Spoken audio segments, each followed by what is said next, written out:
السلام عليكم ورحمة الله تعالى وبركاته.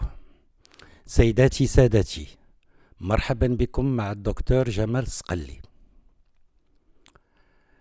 اليوم غنهضر على واحد الوصفة مطلوبة بزاف، دائما تتكرر وتطلبوها مني الناس بزاف، وغنعطي هاد الوصفة او هاد الوصفات او هاد العقاقير من لا فارماكوبي ارابو ميزيلمان تراديسيونيل، من التداوي بالاعشاب الطبيه العربيه الاسلاميه والتداوي بالاعشاب الطبيه المغربيه والمعرفه الشعبيه. هاد العقاقير كلهم اللي غنذكر راه في هاد لي دو فارماكوبي. نبدا بسم الله باش ما نضيعش الوقت. نبداو بالماكله هي الاولانيه، الفجل، خاصه الفجل الاسود. مطلوب بزاف. علاش؟ اولا ضد الغازات المعديه والمعويه، ولا عندنا الغاز او الغاز او الرياح في البطن او في المعده، اش غيديروا؟ غينفخوها لنا، اوبريسيو الديافرام اللي اوبريسي لنا لي بومون، الريه، اللي غيخلينا ما نقدروش نطلعوا النفس كامله، يلا نطلعوها بالنفس ونتوقفوا. وعامل اساسي اللي ديكلونشي لينا النوبه، لا كريز. اذا ما خاش اولا مولا الربو ما خاش يكون عنده الغازات المعديه والمعويه، هي الاولانيه. ما خاش كرشو تزمت والغاز يطلع للفوق ويزمط لنا هاد الديافرام اللي قاسم لنا بين لتحت والفوق، اللي تيخلينا نتنفسوا. اذا الفجل مستحب فيه بجوج، ضد الربو وضد الغازات المعديه والمعويه، وخاصه الفجل الاسود، بغض النظر بين عريضتين راه كنا هضرنا عليه. ضد السمنه راه تيضعف، وراه ملين واندويريتيك، راه مدير للبول. اذا ضد السموم.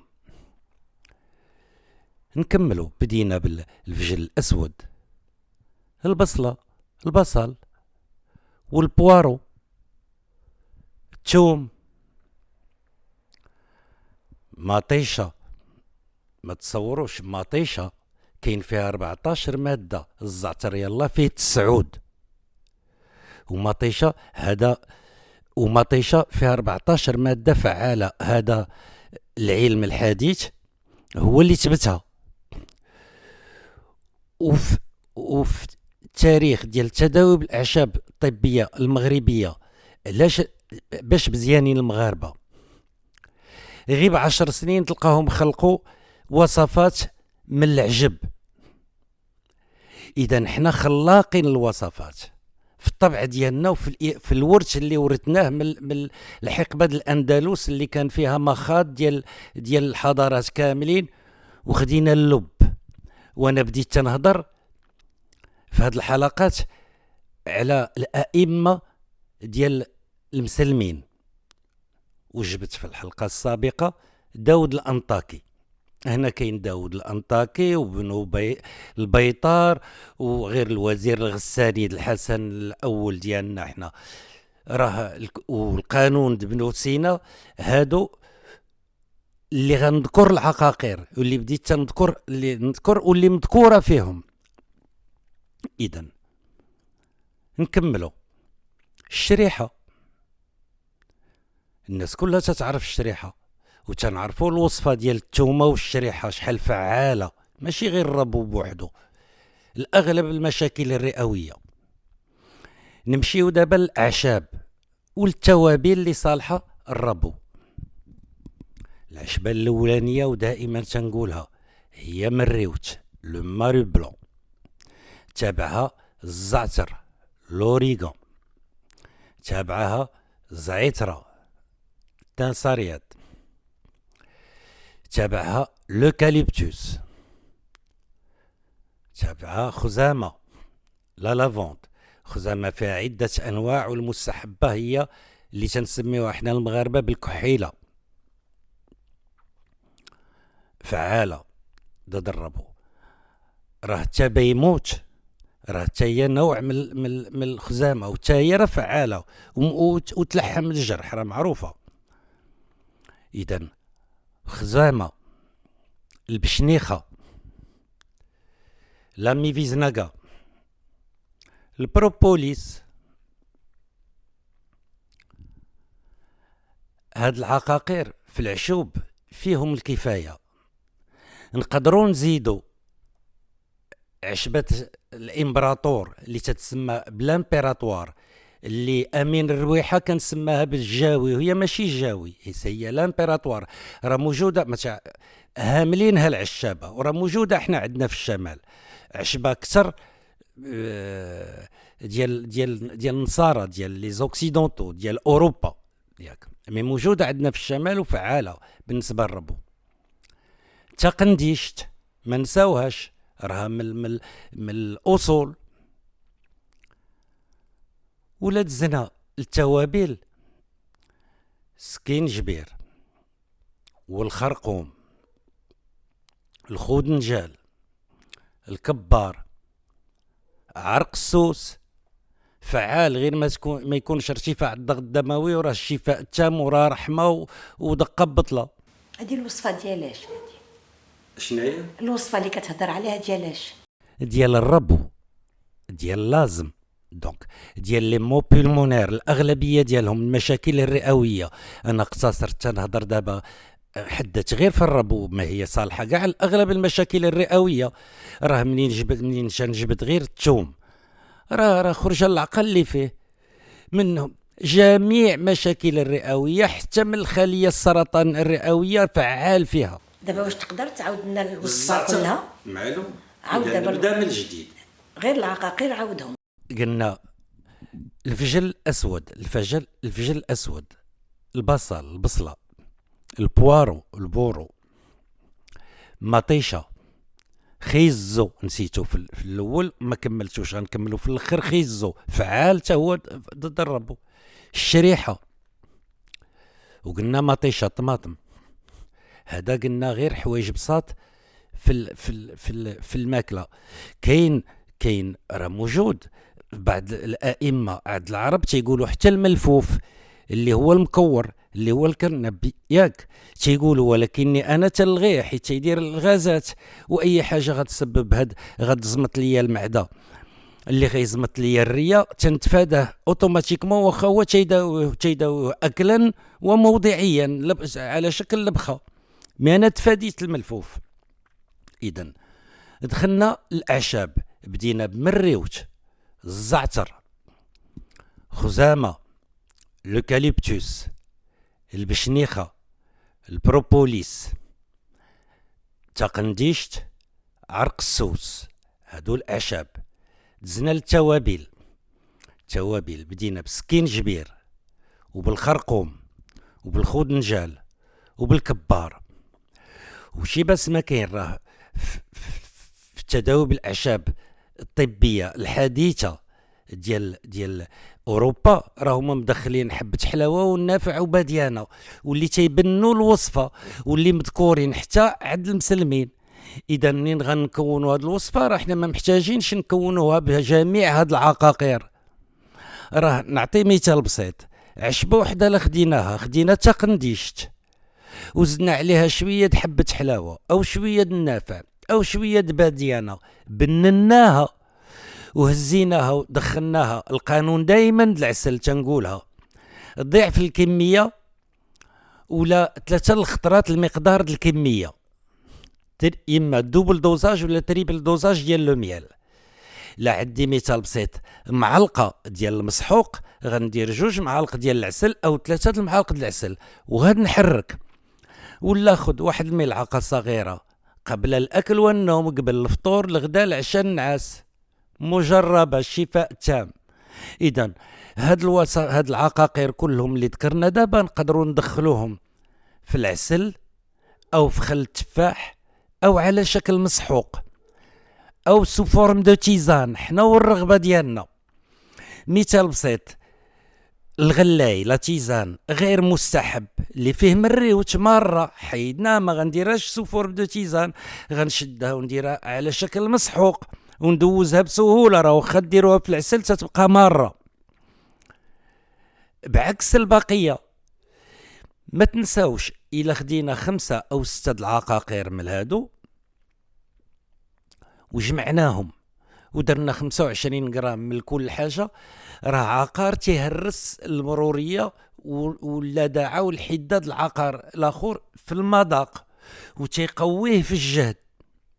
اذا هادو هما العقاقير اللي مذكوره في الاغلبيه ديال الكتب ديال الائمه ديال التداوي بالاعشاب الطبيه العربيه الاسلاميه والتداوي بالاعشاب الطبيه المغربيه والمعرفه الشعبيه، حتى زايدين حتى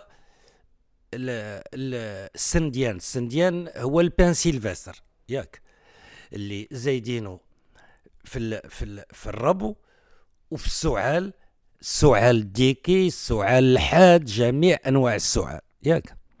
وراه دابا في اوروبا راه تيصاوب منه ادويه على شكل اقراص او كابسول او سيرو، تيصاوبوا منه كوم اونتيتيف. هذا السنديان راه موجود عندنا الشجر، كاع جميع انواع ديال لو بان راهما فعالين الرئه. غض النظر هذا من الجهه اخرى، انا واحد القضيه غير هذه واحد الاسبوعين تنخلط واحد التخليطه داخل فيها لوتشبيه العرعار نيوفي نازلين وعدي تنخيمه البلغم الكرشه، تنحرك فيها يا ربي تنغربل فيه، طلعت الريحه شميتها به فيه تحبسو نيوفي، ما بقاوش نازلين وما بقاتش تنخيمه، واخا تنحاول نديكلونشيها تتخرج بيضه. ما تنعرفش انا باللي العرعار راه فعال بالنسبه للريه ومشاكل الريه والربو. رجعت دخلت درت بحث شامل كامل على العرعار، تفاجأت فعلا فعال بالنسبه لاغلب المشاكل الرئويه، وتيحد بدرجه كبيره انقسام ديال الخليه السرطانيه الرئويه، وداخل في لا تيبركلوز السل، في داء السل فعال ضد الفيروس وضد الميكروب وضد الخليه السرطانيه وضد الالتهاب، جمعهم كاملين. اذا هذه واحد النبذه بسيطه على العقاقير او الاعشاب او بعض الاكلات الموجوده في التداوي بالاعشاب الطبيه العربيه الاسلاميه والتداوي بالاعشاب الطبيه المغربيه والمعرفه الشعبيه اللي تتخص الربو الضيقه. راه ساهل، غير جربوه. نسيتكم واحد الحاجه قبل ما نسالي. الا خديتو 3 ولا 4 د الاعشاب، نعطي مثال بسيط، خديت مريوت وخديت الزعتر وخديت خزامه وخديت البشنيخه، هزيتهم اونفراك هكاك عشبات ولحتهم في الطنجره وزدت عليهم الماء، بالاحرى زدت عليهم الماء د البحر الرحمه، وعطيت العافيه. ومنين بدا تيغلي حليت الغطايه وبديت تنشم به، فيه غترتاح مول الربو ومول الجيوب الانفيه، غيرتاح به فيه، غيتحلوا الشعاب وغيدخل الاكسجين وغيبدا يتنفس من داك الشيء، كلهم فعالين. عندي سؤال، اشنو هاد الوصفه هذه اللي عنده ليبرتونسيون ضغط الدم اسكو ياخذوه ولا لا، ولا مثلا اللي عندهم مرض السكر ياخذوه ولا لا؟ لقلنا داء السكري اش قلنا في مريوت المارو بلون، قلنا هو الانسولين ديفين، هي الانسولين ديال ربي تتنزل السكر صحه، ومريوت ضد السخانه وضد ارتفاع الضغط الدم. دونك ما خاصوش يتخلط مع العسل. علاش ما لا اللي عنده مرض السكر ما خاصوش يتخلط مع العسل، سي اوتوماتيك. هذه بلا الواحد ما يخمم، هذه من البديهيات. اللي فيه داء السكري ما ياخذش السكر وما ياخذش العسل، بغى ياخذ يحلي شي حاجه ياخذ ستيفيا، راه معروفه وهضرنا عليها تعيينه، عشبه حلوه يزيدها في الدواء ديالو او في ماكلته او في لي تيزان او في الشراب ديالو اللي بغى يشرب، في الغلايه اتاي غير اتاي اللي بغى يزيد ستيفيا وعنده حلو مذاق حلو. واللي عنده ضغط الدم عالي، الور اللي عنده ضغط ارتفاع الضغط الدموي، في الوصفه اللي ذكرنا يتفادى الزعتر والبقيه ياخذها كامله. مثال بسيط، لا كان عنده ارتفاع الضغط الدموي وتياخذ دواء برودوي شيميك اللي عاطيه الطبيب ياك، واللي تياخذو ممكن ياخذ الزعتر ما غيخافش، زيد عليها غياخذو بواحد الدرجه خفيفه، ما لا قويتي الزعتر تيجيك مار. اذا دابا لحتيني لواحد الوصفه سهله، سمعي. الا خدينا 100 غرام، هذا الناس اللي ما فيهمش داء السكري، الاطفال او البالغين، الا خدينا 100 غرام ديال العسل ديال الزعتر بالشهده ديالو بلا سير ديالو، وكناه يوميا، من بعد 6 شهور ما بقاش فيك الربو. الا خدينا العسل ديال الزعتر بوحدو وكناه ما يشافيناش من الربو. اذا هذاك الجبح، هذيك لاسير دابي، هذاك الجبح فيه دواء، هذاك الشمع ديالو. النحله باش تخلق كيلو ديال داك الشمع او داك الجبح، باش تخلقو خاصها تاكل بين 7 و 8 كيلو د العسل باش تقدر تخلق هذاك الشمع. وهاد الوصفه راه كاينه في التداوي بالاعشاب الطبيه العربيه الاسلاميه، راه موجوده. ولي فام انسانت، لي فام اونسانت اللي كيرضعوا حتى هما، هذا قانون ياك. الاطفال قل من 12 عام ما ياخذوش الا